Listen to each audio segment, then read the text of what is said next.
Hello guys, good morning. তো সকাল সকাল আজকে বেরিয়ে পড়েছি বাড়ি যাওয়ার উদ্দেশ্যে। আর তোমাদেরকে বলি, এই ভিডিওটা হচ্ছে কার্তিক পুজোর পরের দিন। তোমরা তো আমার আগের ব্লগে দেখেছো, আমার কাজু সোনাকে দিয়ে গেছিলো, তো সেই দিনকে উপোস ছিল। তারপরে ওখান থেকে পুষি বাড়িতে গেছিলাম, তো অনেকটা রাত হয়ে গেছিলো যেহেতু উপোস ছিল। আর ঘুমাতে ঘুমাতে প্রায় 3টে হয়ে গেছিলো, যার জন্যে সকালে উঠতে পারিনি। আর যেহেতু অনেকটা লেট হয়ে গেছিলো, তো তাড়াতাড়ি করে বেরিয়ে পড়েছি, কারণ আজকে আমার আরেকটা মানসিক পুজো দেওয়ার আছে। যেহেতু সকালে অনেকটা লেট হয়ে গেছিলো, তো আগের ভিডিওগুলো করতে পারিনি।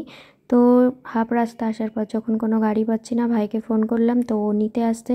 তো দেখলাম এখানে কি সুন্দর লাগছে ভিউটা। তো এখান থেকেই ভিডিওটা শুরু করেছিলাম আর একটু রিলস বানিয়ে নিলাম। তো চলো। তো ভাই এসে গেছিলো, আসার পরে বলল মায়ের শরীর খারাপ। তো যেহেতু মায়ের শরীর খারাপ শুনে আমার আর কোনো ভিডিও করতে ভালো লাগলো না। তারপর বাড়ি এসে স্নান করে রেডি হয়ে গেলাম। এই যে আমার পুজোর থালা রেডি, আর বেরিয়ে পড়েছি আমি পুজো দেওয়ার উদ্দেশ্যে। তো সাথে ঠাম্মা, দিদিমা সবাই ছিল। তো চলো।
তো বাড়িতে এসে যখন শুনলাম মায়ের শরীর খারাপ, সত্যি মনটা খুব খারাপ হয়ে গিয়েছিলো। তো ভিডিও করতে একটুও ভালো লাগছিল না।